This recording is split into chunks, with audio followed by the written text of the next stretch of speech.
Hello and welcome back once again to Steven Sir Makes It Easy, where me, Steven Sir, tries to make your life a little bit more simpler with concepts concerning accountancy and finance. Before I get started with the task for the day, very quickly a few reminders. You can connect with us on our Facebook page, our Instagram ID, as well as the Twitter handle. And the most important one is the Telegram channel given above. If you have not installed Telegram on your mobile phone and you are a subscriber of the channel, it's my request, please get connected to the Telegram channel above, join it, so that this particular Telegram channel is used for official communication, to inform you, to update you about the lectures that will be premiered the next day, as well as the most important thing, the PDF of the question and answer, whatever is coached and tutored on this particular platform, will be shared at the end of that particular chapter, so that you can download it and use it for your future reference basis. Also, if you do intend to purchase the textbook from which the necessary questions are explained during the various lectures, the purchase link is provided in the description of every lecture. And most importantly, if you have missed out the past tense, that is the last lecture, there is an I button given above. Please click it, watch that particular lecture, and then you can come here. Very importantly, at the end is, if you have not subscribed to our YouTube channel, please do make that a task for the day and subscribe to our channel, and together with that also press the bell icon so that Mr. YouTube notifies you about lectures which are uploaded on this particular platform. That's as far as the reminders are concerned. Let me get started with today's lecture. Hello and welcome back to Steven sir makes it easy, जहाँ पे आज हम एक बहुत important problem of issue of shares करेंगे. Again मैं थोड़ा repeat करता हूँ. क्या अगर आपने ये प्लेलिस्ट फॉलो किया है तो इशू ऑफ शेयर्स का कॉन्सेप्ट और इशू ऑफ शेयर्स की जर्नल एंट्रीज और उसका टेक्निक सारा मैंने समझा दिया है. अभी कहानी थोड़े थोड़े करके आगे जा रही है. कहानी कहाँ तक आके रुकी पड़ी है कि एप्लीकेशन कैसे करें, अलॉटमेंट कैसे हैंडल करें, calls, first call, second call, final call, ये सारा कुछ हम समझ गए हैं. इसके बाद अगर कोई हमारी बात नहीं मानता, कॉल इन अरियर करता है, वो हमें पैसे नहीं देता, तो हम क्या करते हैं, रिमाइंडर तो देते ही है, बट उसके बावजूद वो अगर उसके जो ऑब्लिगेशन है, मतलब उसकी जो जिम्मेदारी है कंपनी को पैसा देने की, पूरा नहीं करता, हम वो शेयर्स उस इंसान से छीन लेते हैं. बराबर, उसको कहते हैं फॉरफीचर. पिछले 2 लेक्चर में मैंने फॉरफीचर पढ़ाया है, जो है उल्टा एंट्री. क्योंकि इशू का मतलब क्या है, मैंने आपको शेयर्स दिए, फॉरफीट का मतलब क्या है, वो शेयर्स मैंने छीन लिए. तो जब मैं शेयर्स देता हूँ और जो मैं डेबिट क्रेडिट करता हूँ, फॉरफीचर में मुझे बिल्कुल उल्टा करना है. ओके, अगर कंपनी ने शेयर्स वापस लिए, हो गया, अभी ये शेयर्स कंपनी के पास ही रहेंगे. दैट डजंट मेक सेंस, इसका कोई मतलब नहीं बनता, क्योंकि ये चैप्टर का रीज़न है शेयर्स बेच के पैसा लेना. क्योंकि वो जो पैसे हैं, वो पैसों से कंपनी कुछ कर सकती है. बड़ा इसके लिए तो कंपनी बाज़ार में, स्टॉक बाज़ार में आकर अपने शेयर्स को पब्लिक को बेचती है, पब्लिक इशू के द्वारा. हाँ, भी क्योंकि पब्लिक को बेचती है, सारे पब्लिक थोड़ी दूध के धुले हैं. कुछ पैसे जैसे फॉरफीचर वाले नहीं देते, तो कंपनी क्या करती है, पहले तो वो शेयर्स ले लेती है और उसके बाद में कंपनी वही शेयर्स जो पहले बेचे गए थे, इशू किए गए थे, री इशू करते हैं. री इशू मतलब सोल्ड अगेन, दोबारा बेचना. तो ऐसा मत सोचना सर एक बार बेचे तो 8 एंट्री आए एक बार बेचने की, application, allotment, first call, second call, अभी दोबारा बेचेंगे तो और 8 एंट्री आएगी. नहीं, क्या करने वाले हैं, ये क्वेश्चन के एंड तक आपको और मुझको दोनों को पता चल जाएगा. शुरू करते हैं. Preeti company limited invited applications for 50,000 equity shares of 100 each at par. Premium नहीं है. Payable as follows, 30 on application, 40 on allotment, 30 first and final call. The public applied for 35,000 shares. तो अगर आप ऊपर ध्यान दो, पब्लिक ने पूरे शेयर्स या ज़्यादा शेयर्स भी नहीं मांगे, कम, तो जो कैलकुलेशन है वो 50,000 के हिसाब से नहीं होगा, क्योंकि पब्लिक ने खरीदे ही नहीं है, तो पब्लिक उसका पैसा नहीं देगी। पब्लिक ने खरीदा 35,000, तो पब्लिक देगी 35,000 का पैसा। ओके, हाँ। And all the shares were allotted, हमने सारे शेयर्स, बोर्ड ऑफ डायरेक्टर्स ने सारे शेयर्स दे दिए। All money due were collected with an exception, okay, of first and final call on 4,000 shares. कोई तो लोग थे, एक या अनेक, जिनके पास में 4,000 शेयर्स थे। क्या किया इन्होंने, क्या गड़बड़ किया? दीज वर फॉरफीटेड, क्योंकि इन्होंने फर्स्ट एंड फाइनल कॉल, एक ही कॉल है, नहीं दिया। अच्छा, अब ये शेयर्स छीन लिए, आगे पढ़ो। ऑल फॉरफीटेड शेयर्स, छीने हुए, आर री इशूड, दोबारा बेच दिया। OLX.com, बेच दो, दोबारा बेच दिया। बाय द डायरेक्टर्स एट 80 पर शेयर, ये बहुत इंपॉर्टेंट है। 80 पर शेयर का मतलब क्या है? ये है 100 रुपीज के शेयर्स। बदन मैंने बोला ना, सेकेंड हैंड माल, जैसे ही सेकेंड हैंड माल मतलब वो दोबारा बेचा जाता है, तो पुराने शेयर्स है, उसके जो ओरिजिनल वैल्यू है में भी ना मिले, तो थोड़ा डिस्काउंट पे बेचना पड़ता है जब दोबारा सेकेंड हैंड उसको बेचा जाता है। तो मुझे by the end of the problem आपको ये समझाना है कि ये री इशू किस तरह करें। ओके, आगे। पास journal entries in the books of Preeti company limited. The calculation, okay, I am as usual not for the calculation but for the sound effect, a bit sorry, okay, क्या करें, कुछ वातावरण ही ऐसे है कि भैया ये तो गंगा जमुना बहना बंद ही नहीं होती। ओके, बैलेंस शीट में क्या दिया गया है मेरे ऊपर? एप्लीकेशन का multiply by 30, 35,000, allotment and first and final call. जब तक फर्स्ट एंड फाइनल कॉल ना आए तब तक कहानी में कोई ट्विस्ट नहीं है, बड़े आराम से ये कहानी आगे जाएगी। पहले हम कर लेते हैं application receive, which is going to be bank account debit to equity share application. कोई झटझट नहीं, 35,000 shares multiply by 30, that is exactly what is being mentioned in the narration also. अभी ये आस्क करने के लिए अपने हाथों को ऊपर बढ़ाए, इधर वाला डेबिट क्रेडिट, इधर वाला डेबिट क्रेडिट, जैसे वो पॉइंट करे। The application debit and the capital credit, 10,50,000, and accordingly the narration that जो पैसा एप्लीकेशन का आया वो शेयर कैपिटल में ट्रांसफ़र कर दिया। नेक्स्ट अलॉटमेंट, यहाँ पर भी कोई झोल झमेला बिल्कुल नहीं है। ओके, होता है बट यहाँ पर ये वाले प्रॉब्लम में नहीं है। अलॉटमेंट को डेबिट करो, कैपिटल को क्रेडिट करो, ये आस्क की एंट्री है, ये है 14 लैक्स की एंट्री, इसमें कोई एडजस्टमेंट का तामझाम नहीं है।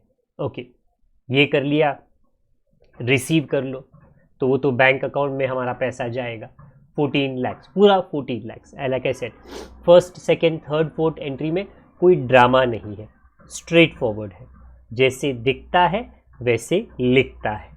ओके, अब हमको करना है फर्स्ट एंड फाइनल कॉल, कर लेते हैं, बट इसके रिसीव में थोड़ा ड्रामा आएगा, क्योंकि 4,000 शेयर्स पे ये जो पैसा है ये क्या है, 30 रुपया नहीं मिला है। पहले मैं इसके आस्क की एंट्री कर लेता हूँ, which is first and final call debit to equity share capital 10,50,000। यहाँ तक कहानी नॉर्मल है, इसके बाद थोड़ा ट्विस्ट आ जाएगा, क्योंकि अभी हमको हैंडल करना है कॉल इन अरियर। नई बात नहीं है, जो पैसा आया वो बैंक में, जो नहीं आया वो कॉल इन अरियर में, which is 1,20,000। Bank debit, call in arrear debit to equity share first and final call. Bank में डिफरेंस आता है, डिफरेंस विच इज़ 10,50,000 माइनस 1,20,000, तो यू गेट 9,30,000। अकॉर्डिंगली नरेशन कि इतने शेयर्स पे पैसे बट 4,000 शेयर्स के अलावा नहीं मिले। इसके बाद क्वेश्चन ने क्या कहा, छीन लो, फॉरफीचर, उल्टा एंट्री, उल्टे एंट्री में क्या क्या उल्टा होता है। एप्लीकेशन अलॉटमेंट कॉल तो पहले से ही उल्टा हो चुका है। आपको सबसे पहले कैपिटल को उल्टा करना है। किसके कैपिटल को? वो जो 4000 शेयर्स के मालिक थे उनके कैपिटल को उल्टा करना है। कैसे करें? That multiply by the called up amount, मतलब 100 रुपीज का ये जो शेयर है उसके साथ में मल्टीप्लाई किया, मतलब उन शेयर होल्डर्स के शेयर की कीमत 4 लाख रुपए थी। ओके, और क्या उल्टा करें? कॉल इन अरियर में उन्हीं का नाम लिखा है, ऊपर वाले एंट्री में कॉल इन अरियर डेबिट है। कैंसिल मतलब आपको वो निकाल देना है, मुझे तेरा नाम याद नहीं रखना, कैंसिल। कैपिटल में लिखा था उल्टा, कॉल इन अरियर में लिखा था उल्टा, तो call in arrear was debit, अब बन गया credit. Now the difference, understand, सोचो समझो। 4 लाख उनके शेयर्स का कीमत जिन्होंने ये अड़ीबाजी की, 1,20,000 उन्होंने नहीं दिया, बट बाकी के तो पैसे दिए ना, वो कंपनी अपने जेब में रखेगी, नहीं रिटर्न करेगी। ये कंपनी का फायदा, ये जाता है शेयर फॉरफीचर के खाते में। यहां तक की कहानी पिछले 2 लेक्चर्स में आ चुकी है, बट अगर ये कहानी आगे लेकर जाए, क्यों? क्योंकि इट मेक्स सेंस। ये मतलब करता है कि कंपनी ये चैप्टर में या नॉर्मली भी कंपनी का एक ही उद्देश्य है कि पैसे उनको मिले। बड़े बड़े आजकल ना स्टार्टअप्स का ज़माना है, आजकल थोड़े सालों से चलता आ रहा है, और ये स्टार्टअप्स फंडिंग राउंड करते हैं, फंड पैसा आने के लिए वो बड़े बड़े कंपनीज के पास, वो बड़े बड़े लोगों के पास जाते हैं। देखिए हमारा ये प्रोडक्ट है, हमारा ये कॉन्सेप्ट है, क्या आप हमें फंड दे सकते हैं? क्योंकि देखिए आइडिया है, प्रोडक्ट कैसे बनाने का टेक्निक है, पैसा चाहिए ना।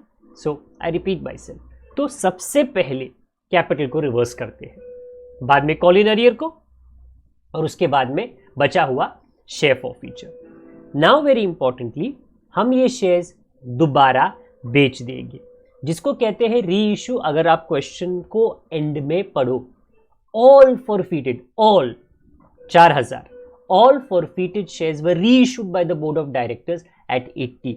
मतलब प्लीज अंडरस्टैंड, ये जो री इशू है उसमें क्या एंट्री आएगी? क्या सर हमको दोबारा सारे प्रोसीजर को रिपीट करना है? प्लीज अंडरस्टैंड, अगर आप कोई भी काम फर्स्ट टाइम कर रहे हो ना, फर्स्ट टाइम, तो बड़ी उत्सुकता रहती है, बराबर, आपका क्या कहते हैं ना, जोश रहता है। आप वो पूरा दैट जॉब, वो काम आप बड़े क्या करते हैं, मेहनत से करने वाले हो। हाँ, आप स्टेप 1, स्टेप 2, स्टेप 3 सब फॉलो करोगे, भाई गलती नहीं होनी चाहिए। फर्स्ट टाइम काम कर रहे, अपनी छाप इसके ऊपर हम छोड़ देंगे। वही काम को जब आप रिपीट करते हो, अरे नहीं यार अभी बोर मार रहा है, अभी क्या पूरा रिपीट करने का, हमको पता है क्या करने का है, आप शॉर्टकट लेते हो।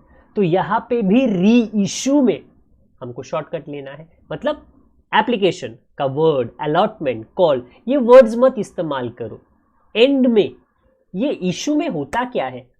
बैंक में पैसा आता है, बैंक में पैसा आता है और कौन देता है? मालिक, कैपिटल, इक्विटी शेयर कैपिटल। तो आई रिपीट, बाकी के मेहमान है, एप्लीकेशन, अलॉटमेंट, कॉल, मेहमान, आया डेबिट गया क्रेडिट, आया डेबिट गया क्रेडिट, बट बचता क्या है इशू में? आखिरकार बैंक में पैसा, और वो पैसा कहाँ से आता है? मालिक, equity share capital. So when you do री इशू एंट्री, हम क्या शॉर्टकट करेंगे? हम बैंक को डेबिट करेंगे, मतलब हम 7-8 एंट्री नहीं करेंगे, एक एंट्री, 7-8 नहीं, एक एंट्री बैंक को डेबिट। ये 3,20,000 कैसे आया? कि ये जो शेयर्स थे, कितने शेयर्स? 4000 शेयर्स आपने 80 रुपीज के अरे बेचे, 100 के है बट बेचे 80 रुपीज के लिए। सो 4000 इंटू 80 गिव्स 3,20,000। और ये पैसा किसने दिया? इक्विटी शेयर होल्डर्स ने, तो उनका कैपिटल हो गया, बट वो है 4 लाख का। क्यों? 4000 इंटू 100। आई रिपीट, वहां पे टाइप नहीं है, आप ऑडियो सुनो मेरी। बैंक पे कैसे आया अमाउंट? 4000 इंटू 80, क्योंकि वो पैसा आया, उन्होंने सस्ते में बेचा।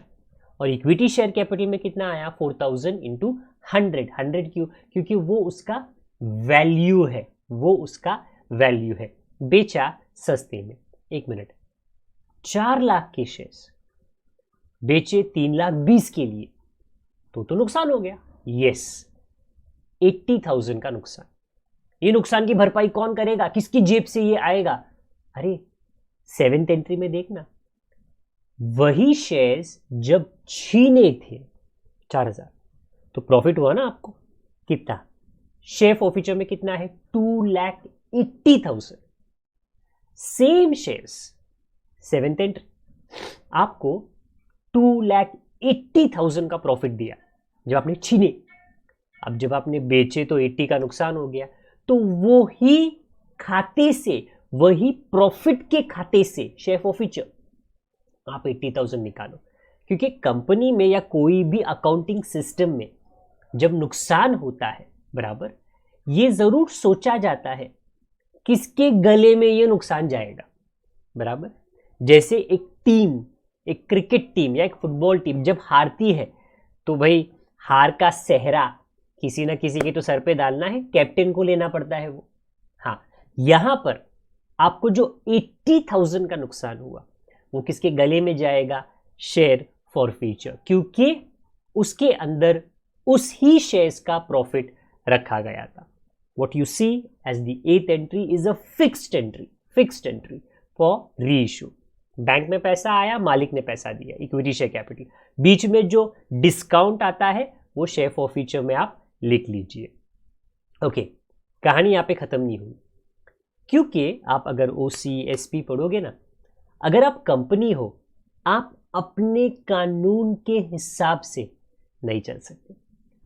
कंपनीज एक्ट, सेबी के कानून, RBI के गाइडलाइंस, सभी ने अपना जो फोकस है कंपनी पे रखा है।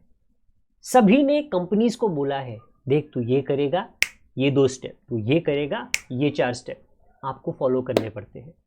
तो वो कानून क्या कहता है कि आप जब फॉरफीट करो, शेयर फॉरफीचर पैदा हुआ। कैसे? देख लीजिए, 2,80,000 क्रेडिट, और जब आप री इशू करो, शेयर फॉरफीचर में नुकसान होगा, ये वाला 80 डेबिट। सो क्रेडिट 2,80,000, डेबिट 80, मतलब डेबिट में पैसे बाकी है। आई रिपीट माई सेल्फ, मैं आपसे क्या रिपीट कर रहा हूं और रिक्वेस्ट कर रहा हूं, कानून बता रहा हूं। ये चैप्टर पूरा कानून पे डिपेंड करता है, rules and regulations, sections. Okay, companies act जो रिवाइज हुआ था, बना था 1956 में, रिवाइज हुआ 2013 में। उसमें क्या दिया है? You can not keep the money, कौन सा पैसा? ये फॉरफीचर का पैसा 2,80,000, बराबर, क्योंकि ये एक रिजर्व होता है। You can not keep this money, okay, लिखा जाता है कैपिटल के कैटेगरी के अंदर, but let's not get into details of that. ये पैसा 2,80,000 आप रख नहीं सकते, इसका आगे जाके ना पता नहीं गलत इस्तेमाल हो। ओके, तो ये पैसा आप शेयर फॉरफीचर से निकालो, बट कितना बाकी है? 2,80,000 से 80 गया डेबिट, तो बाकी 2 लाख है। उसको don't keep it in share forfeiture, pickup करो, कैपिटल रिजर्व नाम का एक रिजर्व है, उसके अंदर ट्रांसफर करके रख दो। कैपिटल रिजर्व क्या है? देखिए, कंपनी के पास रिजर्व्स होते हैं। रिजर्व्स क्या होते हैं? पॉकेट। जैसे मेरे शर्ट में एक पॉकेट है, कंपनी के पास बहुत सादा पॉकेट रहते हैं। ओके, हर पॉकेट का नाम रिजर्व होता है, अलग अलग रिजर्व। ओके, तो जिस रिजर्व में जो पैसा डाला जाता है उसको अलग अलग उद्देश्य के लिए, पर्पस के लिए यूज किया जाता है। आपको क्या याद रखना है कि जो बचा हुआ पैसा है, क्वेश्चन में अगर आप ढूंढने को जाओगे, सर ये क्या बोल रहे हो आप, क्वेश्चन के अंदर तो ऐसा कुछ नहीं दिया है, मैं बोलूंगा बराबर है, बट ये स्टेप्स है। Okay, RBI guideline, SEBI rules, ये स्टेप्स है। पहले आप क्या करोगे? फॉरफीचर। दूसरा आप क्या करोगे? री इशू। तीसरा, जो पैसा शेयर फॉरफीचर में बाकी है, किसी को पूछो मत, कोई बोलेगा नहीं, ये रूल है, आपको पता होना चाहिए। अगर आप गाड़ी पे, सॉरी उल्टा हो गया, रास्ते पे गाड़ी चला रहे हो, लेफ्ट में जाओ, राइट में जाओ, सेंटर में चलाओ, फुटपाथ पे चलाओ, ग्रीन का मतलब क्या है? रूल है, पता होना चाहिए, वरना गाड़ी चला मत। रूल है, पता होना चाहिए, वरना शेयर्स बेच मत। रूल कहता है बचा हुआ पैसा शेयर फॉरफीचर में 2 लाख रुपया आप कैपिटल रिजर्व में भेजो, ताकि वो वहां पर सुरक्षित रहे। वेरी इंपॉर्टेंट, वो वहां पर सुरक्षित रहे। तो उसकी एंट्री कैसे आती है? Share forfeiture debit 2 lakh. कुटुन आला, कहां से आया? 2,80,000 माइनस 80, 2 लाख रुपया डेबिट बाकी है, तो वो हम निकाल रहे हैं और कैपिटल रिजर्व में डाल रहे हैं। क्यों? क्योंकि कानून कहता है, कानून के ऊपर सवाल नहीं लगाया जा सकता। हाँ, उसके लिए कोर्ट कचहरी का बहुत बड़ा मामला चलता है, बट नॉर्मली कानून फॉलो होना चाहिए। And this is the next step after reissue, जो कहाँ पे लिखित आपको मिलने वाला नहीं है। At the end we end with grand total which is 80 lakhs। Reissue नया किया, ट्रांसफर टू कैपिटल रिजर्व। मैं एकदम सिमिलर प्रॉब्लम आने वाले लेक्चर में करूंगा, ताकि ये कॉन्सेप्ट्स को मैं एक और बार आपके साथ में रिपीट कर सकूं। तब तक के लिए अपना ख्याल रखिए। अगर आप पुराने हो, शेयरिंग करते रहे, अगर आप नए हो, सब्सक्राइब कर लीजिए, कुछ बताना है कमेंट बॉक्स का इस्तेमाल कर लीजिए। जब तक हम दोबारा ना मिले, अपना ख्याल रखिए, बड़ों का, छोटों का, परिवार वालों का, सबका ख्याल रखिए। Good day to all of you, god bless, bye for now.